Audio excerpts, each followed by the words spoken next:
Hi, I'm Jeanette Roche. This is Bridge City News. Here are some of the top stories we've been following. The organizer of Tuesday's COVID restriction protest slapped with fines. We bring you the details. Plus, Premier Jason Kenney fires a member of his caucus, and the province of Ontario begins its stay-at-home orders today. Your nation, your province, your southern Alberta. From the heart of Lethbridge, it's Bridge City News with Jeanette Roche.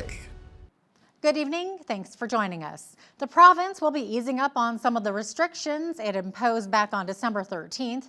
Beginning next Monday, January 18th, personal wellness services will be allowed to reopen by appointment only. This includes hair and nail salons, massage, reflexology, piercing, tattoo parlors, and other personal services. Appointments will be limited to one-on-one only. Outdoor gatherings can now be increased to 10 people while following public health measures such as masking and social distancing. Indoor gatherings will still not be allowed. The number of people attending funeral services will be increased to 20 people. Health Minister Tyler Shandro encourages Albertans to continue with all the necessary health measures and to work from home as much as possible. At this point, I want to stress to everyone that while we are actively looking at what restrictions we are able to ease in the weeks ahead in order to make any further changes, we need everyone's cooperation to stay within the rules. That means mandatory masking in all public indoor spaces and working from home if it's possible. Now, don't bend the rules to fit you. They're not designed to be flexible. By now, we have all seen how far a single case can go to spread to others. And that one time that you ignore the rules might ripple through the rest of your community, and with serious consequences. As of right now, we can't say when measures will be eased next, but we are monitoring the situation closely, and we are meeting regularly with Dr. Hinshaw. In the past 24 hours, 967 new cases of COVID were reported and 16,000 tests were completed, putting the province's positivity rate at 5.8%. 806 people are in hospital and 136 in ICU. There were also, sadly, 21 deaths reported in the last 24 hours. Alberta's Chief Medical Officer of Health says the way outbreaks are categorized within schools will be changing. Hinshaw says over the fall, they received feedback from many parents and stakeholders that the categories of alert, outbreak, and watch was confusing. Starting on Monday, the watch category will be removed from reporting of COVID-19 cases in schools. Instead, we will use categories with specific number ranges for schools with cases. An alert will apply to schools with 1 to 4 cases, and schools with 2 or more cases will still be included on our public reporting map as they have always been since September. In addition, there will be 2 categories of outbreaks, one for schools with 5 to 9 cases and one for 10 or more cases. Hinshaw stresses this is a change to terminology only for cases within schools. This morning, Lethbridge Police announced that 2 tickets of $1,200 were issued to the organizer of Tuesday's protest at City Hall to challenge provincial lockdowns. Protesters did not wear masks or social distance, and no tickets were given on scene. Over mandatory health measures and social gatherings, Section 73 of the Public Health Act, a $300 penalty was also given to organizers for gathering without a permit. LPS Chief Shaheen Medizadeh says officers used discretion in deciding not to hand out tickets to the protesters. There's a time to take heavy-handed approach, and there are times that we don't have to. That's a last resort for us to go, because we want to still make sure we protect the integrity of what we do and also respect all our citizens. So in this case, as I mentioned, we did decide that the charging of the laying charges on the organizer was the best way to move forward. And if these things starting to get more and get out of hand, maybe we can look at other enforcement actions. But for now, we're just trying to be as balanced as we can, we take everything seriously. And example of that would be a lot of people speed on our roads every day. Do we charge each and every one of them? No. Again, maybe that's another right example, but there are always violation of the laws depending on municipal, provincial, or federal. But again, we have to use discretion as to what we need to do. Meanwhile, Bridge City News caught up with the protest organizer, Mike Hoffman, to get his response. The irony of this is that they're now using the same bylaw that I fought to have executed against Arch's folks when they were doing the supervised consumption site pop-up tent over the latter part of the summer and the fall here. So I find that quite humorous that now they're using that very bylaw that we wanted them to enact and they refused, which is, it's also known as the Parks bylaw here in Lethbridge. You know, we almost got on our hands and knees begging and pleading for them to cite tickets under that bylaw. That's the first one, and I guess they're using the section in the bylaw that speaks to the needing a permit to assemble.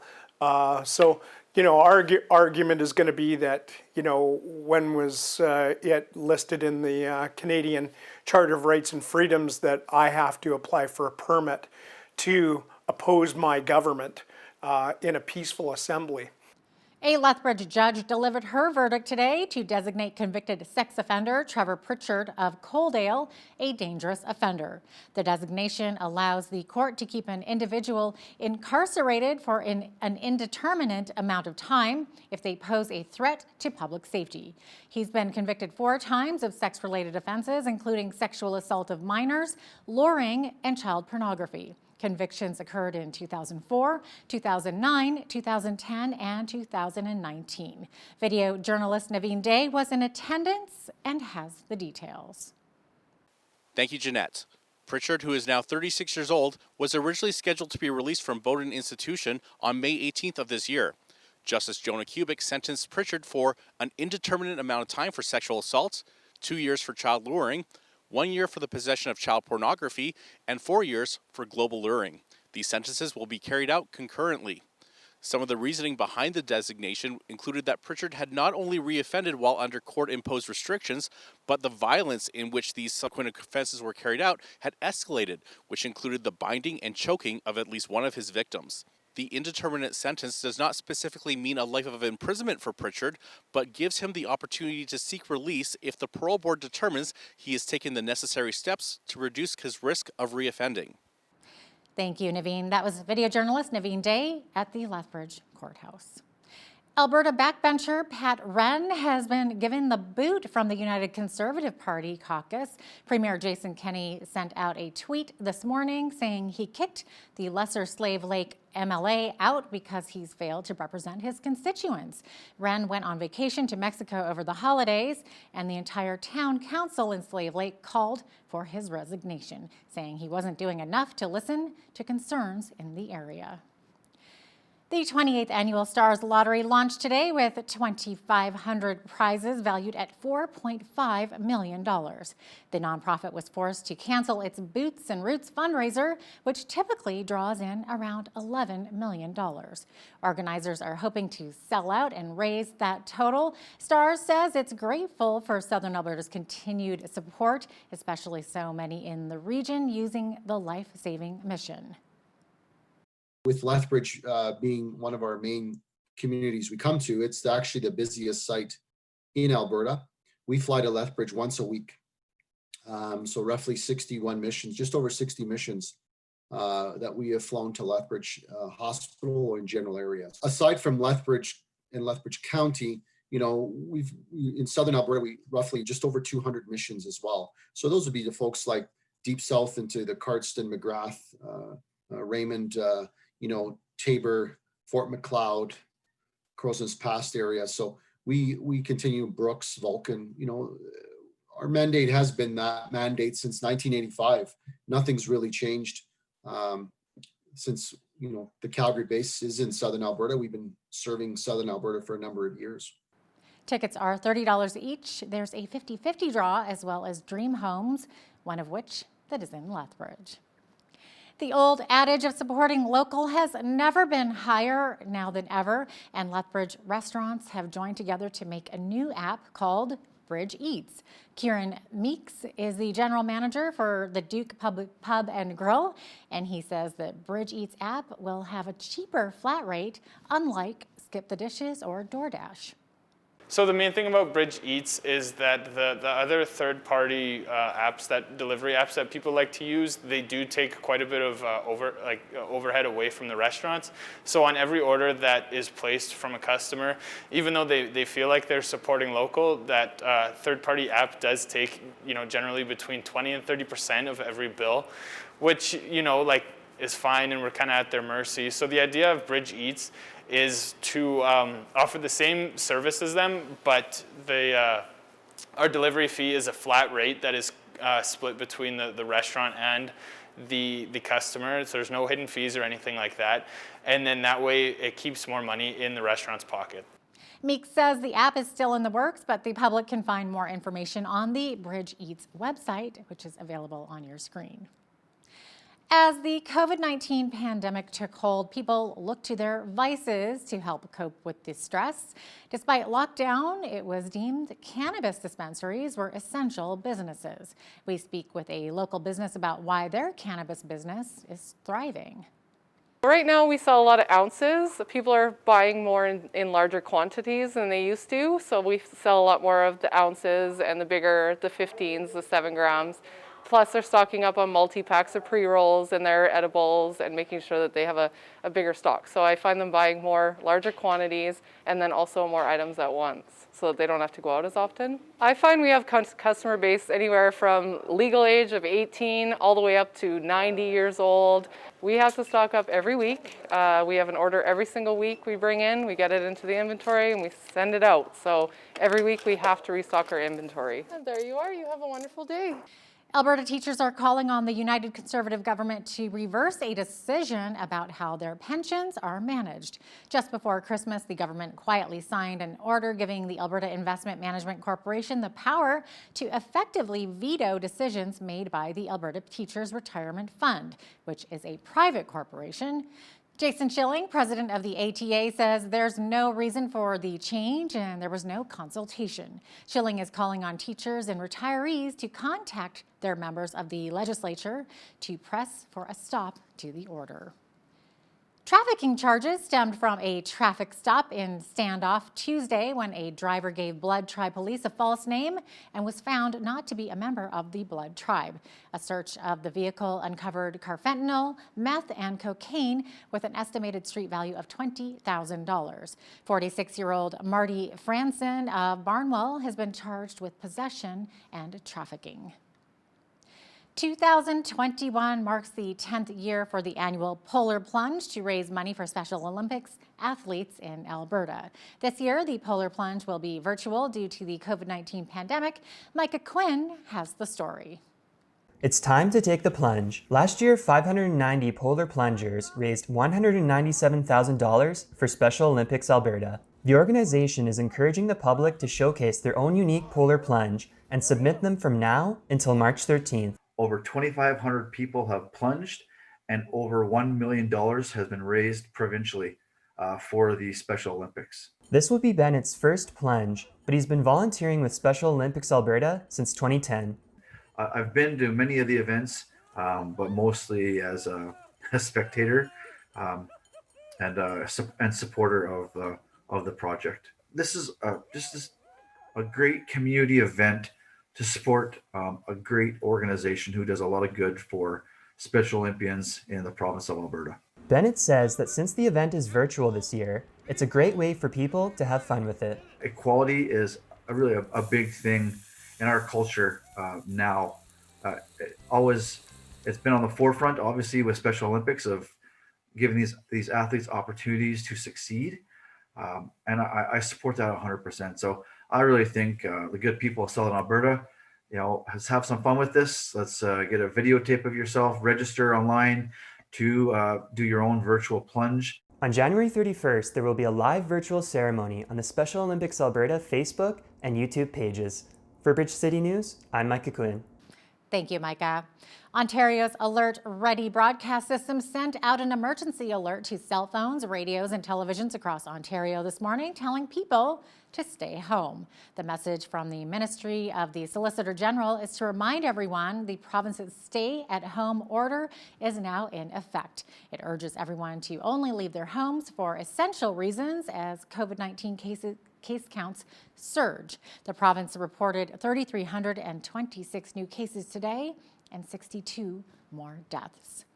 Countrywide, there were 7,727 cases of COVID-19 on an average day last week. Chief Public Health Officer Dr. Teresa Tams says infection rates are highest among seniors older than 80 who are most at risk of serious illness if they are infected with COVID-19.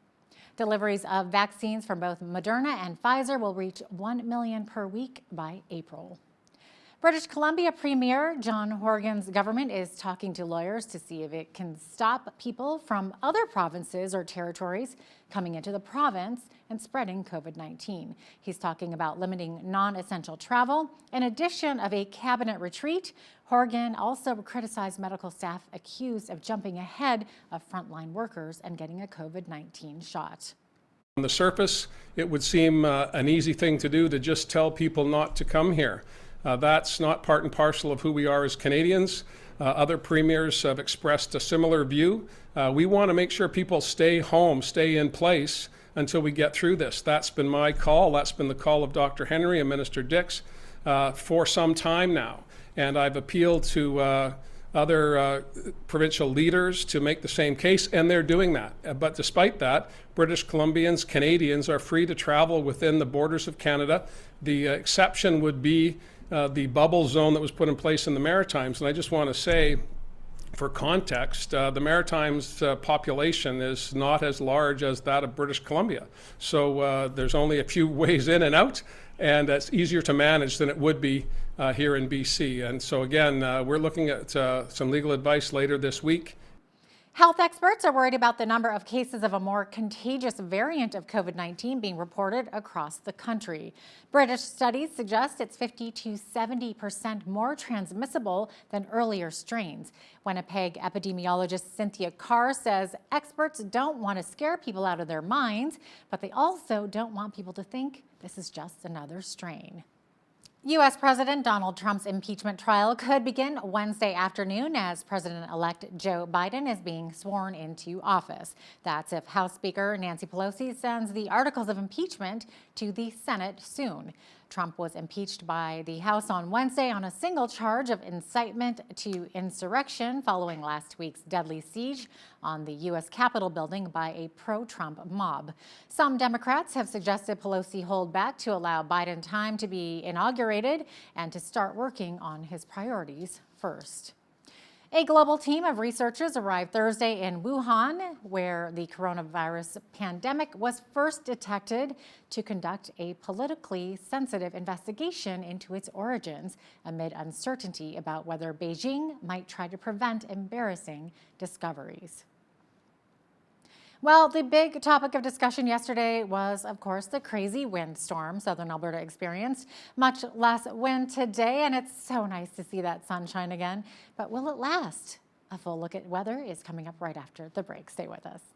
So nice to have that windstorm behind us. Lethbridge actually was the Alberta hotspot by mid-afternoon today. We reached up to 5 degrees, so we were above our daily high today. Overnight low tonight, -7. Wind gusts of 50 to 70 kilometers per hour. Same thing for tomorrow, Friday, 50 to 70 kilometer per hour wind gusts with a high of 10 degrees. Will be lovely to see that double digit in January. Into Saturday, lots of sunshine, high of 4 degrees. Sunday, windy, mainly overcast skies with a high of 9. Rain beginning Sunday night into Monday, 40% chance of showers with a high of 3 degrees on Monday. And then for Tuesday, mix of sun and cloud with a high of 6 and a high of 4 expected for Wednesday. Lovely to see all those plus digits, especially for this time of year when the average high is -2, -14, the average low. Our high temperature was in 1942. It was 12 degrees, and it was a freezing -41 back in 1950. 8:23 is when the sun woke up today, and our sunset tonight was at 4:58 p.m. So just before 5 o'clock. It'll soon be back in the 5 o'clock hour before we know it. On the west coast, not a bad day in Victoria at all. Sunshine and 11 degrees. Showers beginning tomorrow morning in Vancouver with a high of 10. Edmonton, high of 3 degrees, mix of sun and cloud, high of 6 in Calgary. Calgary, not too bad with the wind tomorrow, 20 kilometer per hour winds, so not too bad at all. Over in Saskatchewan, Saskatoon, sunshine, -6. Same thing for Regina, -6 with a mix of sun and cloud.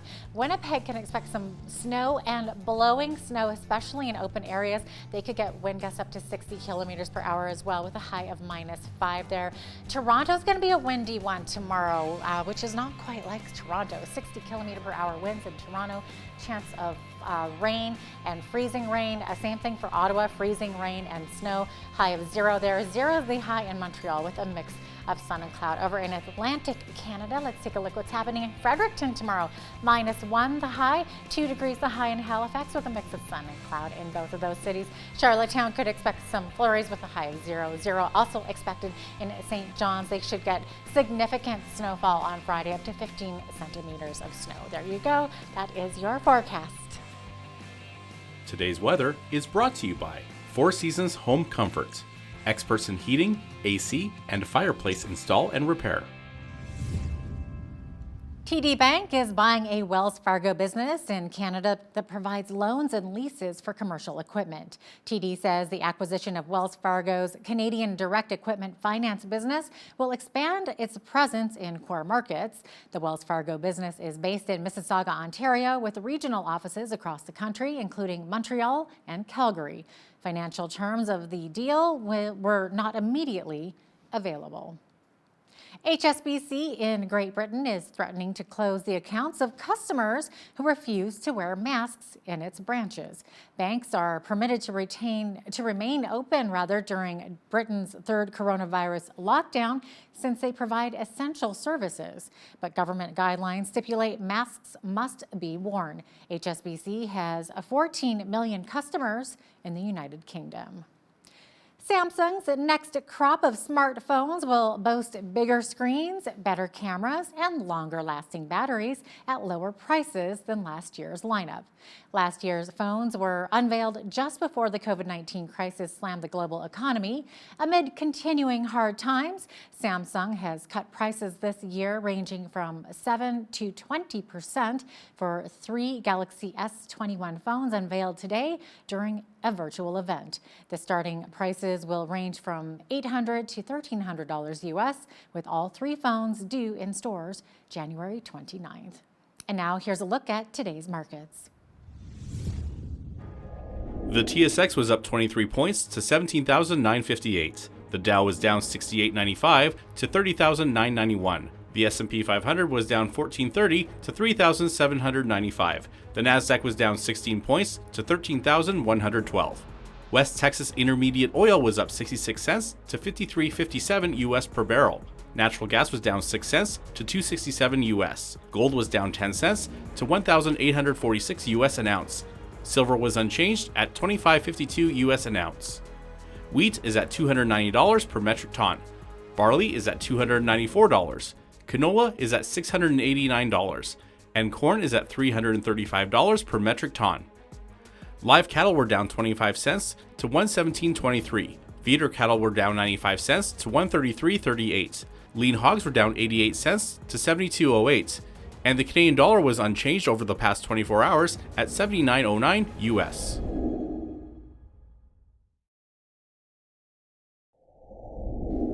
Recapping one of our top stories today, Lethbridge police cracked down on the organizer of a rally that challenged the COVID-19 restrictions. Mike Hoffman was issued 2 $1,200 tickets for social gathering and assembly without a permit. Coming up after the break, there are some MPs in Ottawa who would like to see a wealth tax. A former chief economic analyst with Stats Canada thinks that's a bad idea. Find out why in an interview with Philip Cross coming up next. Stay with us. The idea of introducing a wealth tax in Canada for the richest individuals in our country has been gaining steam recently, and it seems a lot of Canadians like this concept. But is it actually a good idea? Today's guest is Philip Cross. He is the former chief economic analyst for Stats Canada and a senior fellow with the Fraser Institute. He's the author of a new report called Does Canada Need a Wealth Tax? And you can find that at FraserInstitute.org. Philip, thank you so much for being with us today. He joins us via Skype from Ottawa. Thanks for having me. My pleasure. Now, Philip, can you first of all explain exactly what a wealth tax is, how it works, and who it would apply to? Sure. Well, a wealth tax isn't that esoteric an idea. It works a lot like a property tax, and I think most people know how a property tax works. The city comes along, it evaluates your property to be worth a certain amount of money, and then it's taxed at a rate of 2 or 3%. The only difference between a property tax and a wealth tax is a wealth tax should deduct out your liabilities. So, for example, instead of just taxing the value of your home, it would be the net value of your value less your mortgage. So, but a wealth tax basically works along the same principles. But it would apply to certain individuals making a certain income, right? It most likely would. I mean, I think the idea is to shift the tax burden to wealthier people. So that also makes it different from a property tax. Almost all property owners pay a property tax, but a wealth tax, at least the way it's being proposed in the United States by people such as Bernie Sanders and Elizabeth Warren, and up here by the NDP in Canada, it's meant to be targeted people earning, say $400,000 or more. I see. Okay, so why are so many Canadians in favor of a wealth tax? Is it because the idea that a large gap in wealth inequality is a bad thing? Well, first of all, I'm not sure. I haven't seen, when I was doing the research for this paper, I didn't see any evidence of, X percent of Canadians were in favor of a wealth tax. I did notice that the NDP, who are the one party that advocated, didn't do very well in the last election. So, and similarly, we saw that Sanders and Warren in the United States lost the Democratic nomination, of course, to Joe Biden. So, those people who have proposed the wealth tax actually haven't done well with the electorate. So I'm not sure how widespread the idea is, but you can sort of see the idea, the appeal of the idea is that, in a time when we're running such massive government deficits, of course, we're starting to look for who's going to pay for this. And the reflexive idea is always, well, let's just pass this burden on to a small number of wealthy people or a small number of corporations, and we, the vast majority of ordinary Canadians, will not bear the burden. And of course, it doesn't work out that way in real life. We know that when we hit the fiscal wall in the mid-90s, for example, it was the average Canadian who bore the brunt of tax increases. Quebec, for example, is very well known for its social democratic leanings. And yet when they faced a deficit coming out of the 08-09 recession, they increased 4 taxes that affected the ordinary person. The sales tax went up 2 percentage points, the health care premium went up, tuition fees went up, and the tax on gasoline went up. So that's typically when governments need large quantities of money, frankly, they have to tax wide swaths of the population.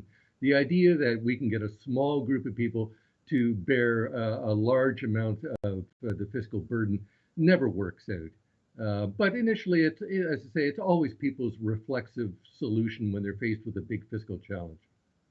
Okay, so how much of a wealth gap is there in Canada, and is it currently growing or is it shrinking? Well, the wealth gap in Canada is much less marked than in the United States. The same is also true of income. And of course, wealth is really just, in some sense, income built up over time. You can have a high income for 1 year and not be very wealthy. But if you have a high income for several years, eventually you'll break into the top X percent.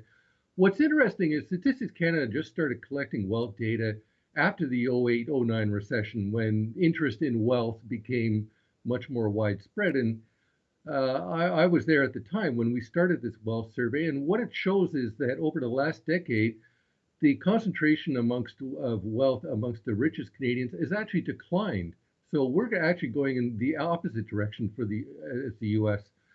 But as I say, I often find that we import a lot of these narratives directly from the U.S. without correcting them for the facts on the ground here in Canada. And I think the idea of a wealth tax is another good example of that. What are some of the cons of a wealth tax? I understand that it might be quite complicated and costly to administer. It's costly to administer. It doesn't raise a lot of money. We have a lot of experience with European countries, and they haven't been able to raise a lot of money. The net revenues are further reduced by it's very complicated to administer. And it really doesn't do much to change inequality either. So it hasn't proven, even if you're worried about inequality, and as I say, it's been falling in Canada, but even then, if you thought inequality was something that needs to be corrected, a wealth tax is probably not the way to go. It has proven to be not a very effective tool.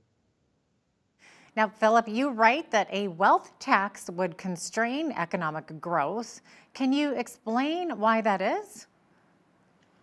Yeah, well, basically the idea is that a wealth tax would encourage consumption. It actually penalizes savings. If I had recently signed a big contract with the Vancouver Canucks, for example, for a couple $1 million, if I go out and spend all that money on travel around the world and whining and dining with my friends, that's okay. But if I save that money and reinvest it in a corporation, that would be penalized. So a wealth tax actually penalizes the very behavior that we know is best for an economy in the long term, which is saving and investment.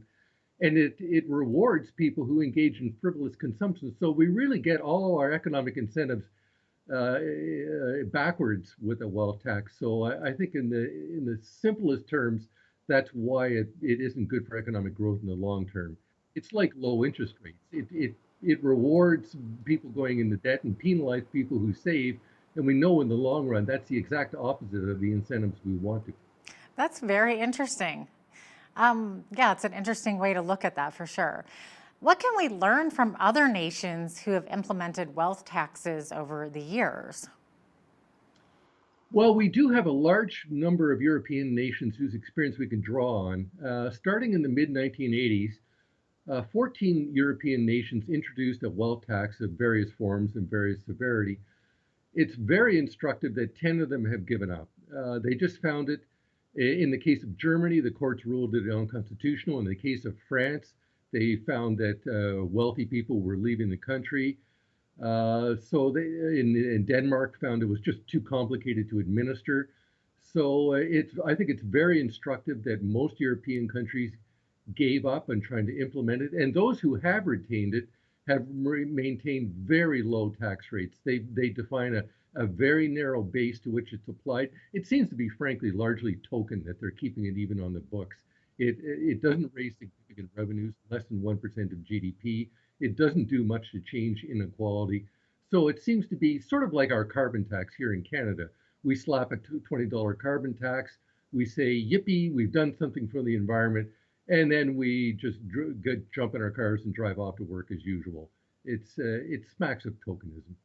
Now, Philip, is there any evidence that a wealth tax will actually cause wealthy individuals to move their business interests to other countries? Yes, France in particular is very instructive in that regard. The French, when they abandoned their wealth tax, that was the number one reason they did it, was they found people were moving to other countries. The best example is Gerard Depardieu. I might be mispronouncing that, but the most famous actor in France, he very famously, in response to a wealth tax, just moved across the border to Belgium.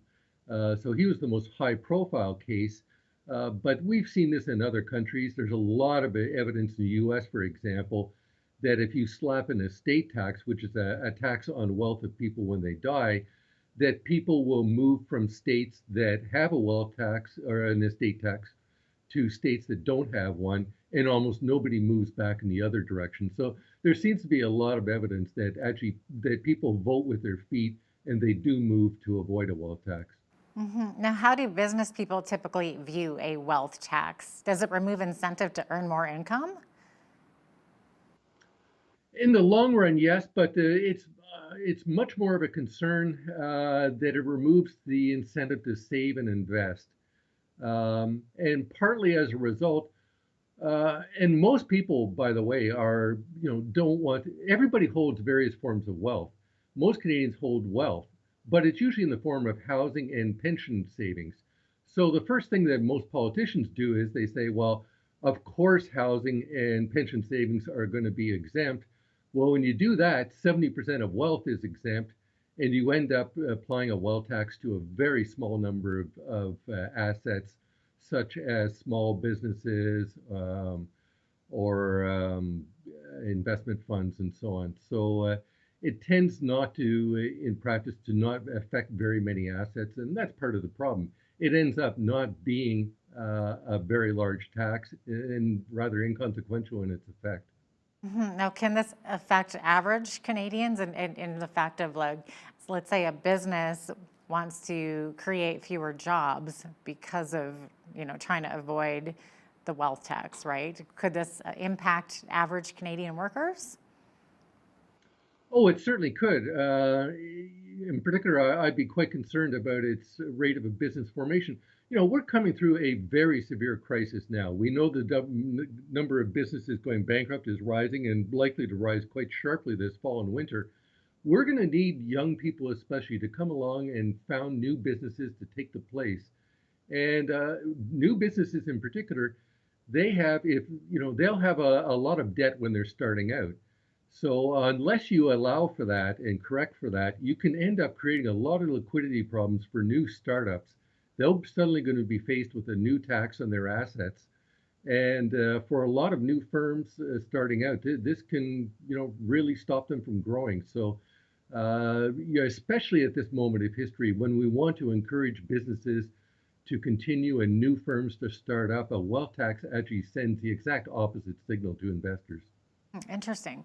Now, are there some pros to a wealth tax? There have been a number of billionaires who say they actually support higher taxes for the extreme rich. Yeah. Well, and yes, and I think those people should feel free. I mean, Warren Buffett is the most obvious example. He's spoken about how he should pay more taxes. I never understood, why doesn't Warren Buffett just write a check to the government of the United States and any other millionaires, billionaires out there who feel they have too much money, and if they can't find my address, then they can, send their money to the government of Canada. I'm sure they'll be happy to cash a check. The problem is that the fact that, certain individuals, a lot of the heirs of the Disney family, for example, signed this petition. Well, if you feel guilty about the money you inherited and you don't feel that you've earned it, as I say, feel free to send money to the government, but you are not free to impose those same views on other people who don't share them. And this comes back down to, a fundamental matter of liberty and freedom in our society. The other thing is, as an economist, I would say it's much more efficient to tax the income, the capital income that wealth generates. We want to encourage people to invest. Let people invest. Then when they make money on their capital gains or they pay out dividends, tax those forms of income. That's a much more efficient way. That's not going to deter the original investments in wealth creation, and yet it will lay a tax on that capital income. So there are, economists would argue, there are much more efficient and ways of taxing capital income without the distorting effects on savings and investment that come from a wealth tax. Now, Philip, with the younger generation increasingly demanding some kind of a wealth tax for the rich in order to close that wealth gap, would you care to venture a guess as to whether or not we will see a wealth tax in Canada within the next decade or two? I'd be surprised. I mean, I think to do so, we would have to close our eyes to all the evidence that's been coming from Europe and other countries that this just hasn't proved to be a very good solution. There are other ways of, if you are worried about inequality, and as I say, in Canada, inequality is declining, and yet we continue to import this narrative from the US that inequality is increasing. But even if we do believe in this false narrative, there are more effective ways of dealing with it. As I say, there are ways of taxing income, and especially capital income, that don't have any of the really negative consequences of a wealth tax that have made it such an ineffective tool. So, I really think, I hope that wiser heads will prevail and will learn from the experience of other countries and will adopt better, more effective ways of dealing with these problems. And with that, Philip, it looks like we are about out of time. So thanks so much, Philip, for being here with us today. Philip Cross, author of a new report, Does Canada Need a Wealth Tax? That is available at FraserInstitute.org. Thanks so much, Philip. Thank you. My pleasure. COVID-19 has thrown many lives into disorder, disrupting our normal and getting us off track. But is there a secret to getting back on track and fulfilling the dreams and goals that we have in life? Today's guest is Carrie Oberbrunner, who is a life coach and CEO of Lighting Souls and author of Unhackable: Close the Gap Between Dreaming and Doing, available at carrieoberbrunner.com. Carrie joins me today via Skype from Columbus, Ohio. Carrie, hello. Welcome to the show. It's great to be here, Jeanette. All right. So, Carrie, can you give us a brief overview of what your book is about? Yeah, so nobody woke up on January 1st saying a pandemic is going to happen, or politics, at least here in the US, are going to be so traumatic. But the reality is that we woke up to 2020 thinking everything would be normal, but in a real way, we got hacked. And when people hear the word hack, they often think about a bank account or their phone. But the word hacked means when someone or something gains unauthorized access to a system or a computer. And when we think about our own bodies, they're made up of systems, circulatory, respiratory, and our brains are like supercomputers. So in a real way, we woke up thinking everything was going to be cool, but then life hacked us. And there's a cost to being hacked mentally. Okay, so we know basically what happens when our computer gets hacked, right? But what exactly is a hack on our lives? Can you maybe give us some examples? Yes. So most people wake up and they think, you know what, I have so many cool things I'm going to do today, even if they're quarantined. You know, they think I have a plan.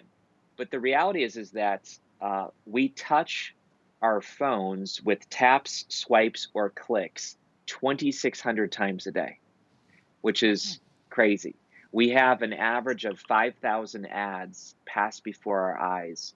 We have to make 35,000 decisions every single day. In fact, about food, it's 226. So we're in this world right now where there's so much information coming at us that instead of responding to our day, we essentially react to our day. Most people within the first 10 minutes, and guilty, you know, we're checking our phones. Well, what happens when you check your phone? It's everyone else's agenda for your life. And apps come with preloaded notifications. We have wearables today. I get it. I mean, technology is a tool we're supposed to use, but now technology is using us. Yeah, isn't that the truth? So Carrie, how can we protect ourselves from these so-called hacks? Well, until we get what's called our boon, and it's just a fancy word to say your big dream, but until we understand what our dream is in life, we actually don't care if we get hacked. It's kind of like saying, well, you know, this is just the way it is, and this is how things are. But once you have a dream, then you suddenly say that dream is worth more than binging on Netflix, or, you know, going to the latest games and always being full with meetings. So the point is that nobody wakes up and says, I want to have a hacked life. But instead, at the end of the day, we often say things like, I'm burnt out, I'm running on fumes, I'm going on empty, I feel fried. You know, we use all these terms that explain our energy level and how it really is finite and limited. But the reality is that we just think we can take on more and more. And part of the problem, Jeanette, is that human knowledge used to double every 1,000 years.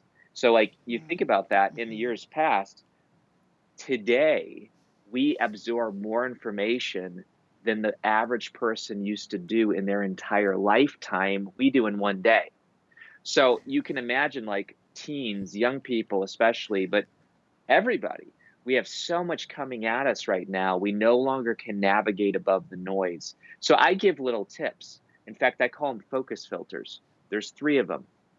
One is urgency, another one is agency, and then the third is energy. So let's talk about urgency first.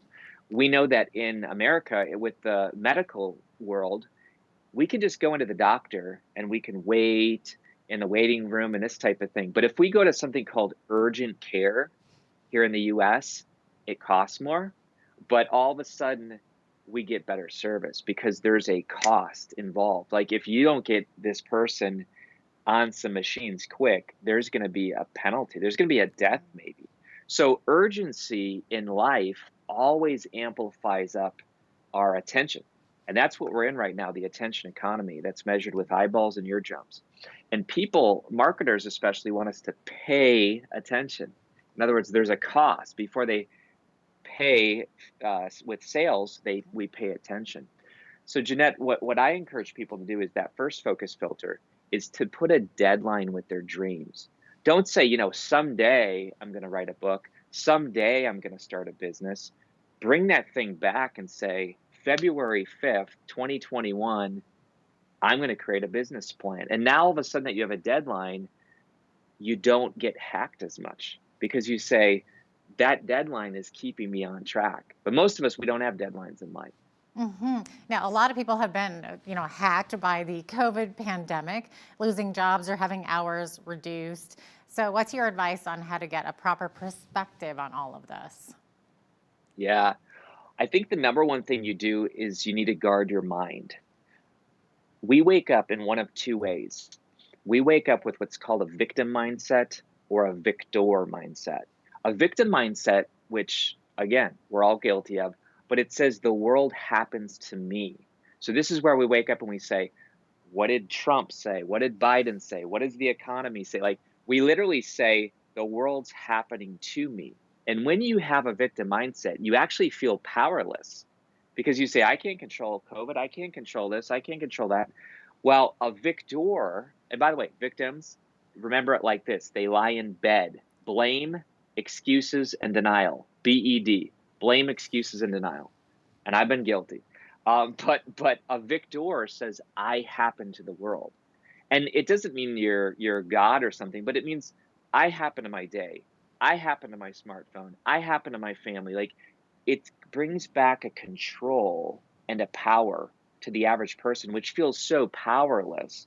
And the way that you remember a victor is oar, like an oar. Like you put your oar in the water and move forward. Ownership, accountability, and responsibility. And so every day we can either lie in blame, excuses, and denial, or ownership, accountability, and responsibility. And it could be the small things. It could be like, you know what, kids? We're going to actually go out and do a walk at the park. Like, that's much better than saying, well, let's just sit here and watch Twitter and see what's blowing up. Because, again, we are now creators instead of consumers. Wow. Now, Gary, I know that setting goals and making plans is a big part of what you teach. So what kinds of goals and plans would you recommend to someone who's, say, lost their job? Yeah, I think sometimes we shoot too high. And I'm really big into celebrating the small wins. Because if you look at a journey, let's just say you're looking at a mountain and you say, oh my gosh, that would take forever to get up there. Of course, you're going to be overwhelmed. That's like getting the new job. Oh my gosh, I have to go get a resume. I have to get my hair done. If you have hair, I don't have it. So that puts me advantage. But you know what I'm saying? Like it's this big task. So instead, you break it down into smaller goals, micro goals, we call this. And what happens is you start then celebrating the micro goals. Like, I'm going to open up a Word document. Like, as dumb as that sounds, that's a win. And then I'm going to put my name, I'm going to put my experience, you just start laying it out. I'm going to contact a few people and you start celebrating. And here's what happens. The word enthusiasm, you start feeling it again. And enthusiasm is infectious. You know when someone's enthusiastic. The cool thing about that word is it means theos, God, God within, possessed by God. And so literally you can tell when someone's amped, excited, when it's authentic. And that's something that actually does get you hired, not someone who's sitting there saying, how much time do I get off? And what are the benefits? That's very self-focused. You want to be other-centric. Interesting. Okay, so most of us have some sort of dream, right? So things that we'd like to achieve in life, but a lot of us may not be so sure if these desires are actually part of our destiny or if they're just a pipe dream. So any advice Yeah, on how to know what God's will is for our life? that's a great question. You know, I used to have this approach that said, I'm not taking action unless God shows me. And it sounds spiritual, but it's actually very selfish. It's like the parable of the talent when God gives out five, two, and one. The guy with one's basically like, hey, I'm going to sit here, I'm going to bury it because I'm afraid. What I like is a default for action. Because there's a verse that says, delight yourself in the Lord, and he will give you the desires of your heart. There's two ways to view that verse. One way is if I get tight with God, I'm going to get a Lamborghini. Okay. That's not the right view. The right view is if I get tight with God, the desires that I have in my heart are going to be God given. It's like a husband says to a wife, you don't have to guess what the partner wants because you're hanging with them, you're spending time with them, that pretty soon you know what they want. And so I just want to encourage people, if you don't know what God's will for your life is, delight yourself in him and then trust that the desires in your heart are God given and have that default be action. And if God wants to stop you, he will. It's very different. I think the other way is just living a life of victimhood again, where God's got to show me, I don't want to fail. And in scripture, it says, without faith, it is impossible to please God. We must have faith. And faith is taking action when you can't see all the results. Interesting. So when it comes to pursuing a dream, lots of us get excited and initially motivated, but then we get discouraged or distracted or we procrastinate. Of course, I'm so guilty of that. So how do we overcome these obstacles? One thing is to write down the cost. What's the cost of not achieving my dream? And I have this little exercise, Jeanette, where it's kind of fun, it's kind of silly, but it works. But I call it fictitious follower imaginary impact. All it means is that you write yourself a letter about someone who experienced your dream. So for me, it's books. In other words, for the book Unhackable, before I wrote it, I literally wrote a letter that said, Dear Carrie, I've never met you, but I read your book and it changed my life. Let me tell you the story. All of a sudden, when you write out a fake letter like that and put it up on your desk, when you sit there and say, well, gee, I want to watch Netflix, or I want to go do this, or I want to do that, suddenly you look at that letter and say, hey, Julie is not going to be able to have a changed life unless I do it. And so everything, like even you might say, I have a desire to clean the garage. Fine, that's a dream. Write it down though. Like maybe it's the kids will be appreciative, or you'll be able to find things and you'll have a less stressed life. But think about the after. You see what I'm saying? Think about the finished dream before you start, and then you can actually partake in some of that joy, and then it pushes you through that messy middle when we often get hacked. Now, this couldn't possibly be a solo journey, right? So how important is it to have someone alongside you, someone who can mentor you and encourage you? Yes. Listen, every movie that we love, whether it's Star Wars or Lord of the Rings or Hunger Games, whatever, they always have this team. You never find this self-made man, self-made woman. Frodo had Sam. Luke Skywalker had his friends as well. So you just have to realize that it isn't a solo sport. And as you share your vision, other people will want to participate in that. And on the flip side, of course, how important is it to avoid negative people in your life? Oh my gosh, negative people, they will keep you down. They will hold you back. There's been a quote by Charles Tremendous Jones that said, you're the average of the 5 people that you hang around. Yeah, if you're hanging around other victims, other complainers, they are going to bring you down because you're an exception. They don't want you around succeeding because you look bad on them. So there's a story about crabs where they literally trap crabs by putting bait in the bottom. The crabs fall in, one starts climbing out, and the other crabs start pulling it back, and literally will kill the crab if it's trying to escape because they don't want to be wrong. Well, in life, when we try to escape our circumstances and create a new future, other people who will pull you down don't want that. And so, yes, you need to be around people who are going to lift you up and raise you up. Wow. And Carrie, we're almost out of time, but any final thoughts and advice for viewers who have been life hacked and are struggling to get back on track? Yeah, I'd say take the free assessment. We have an assessment at unhackablebook.com where people can literally look and answer 30 questions, and then out pops this report that says, here's where you're getting hacked. And they can find a lot of clarity and a lot of help over on that website. Wow, interesting. Well, Carrie, it's been a pleasure to speak with you. Carrie Oberbrunner is the author of Unhackable, Close the Gap Between Dreaming and Doing, available at carrieoberbrunner.com. Thanks so much for sharing with us today, Carrie. Thanks for having me. I'm Jeanette Roche on behalf of all of us here at Bridge City News. Thanks for watching.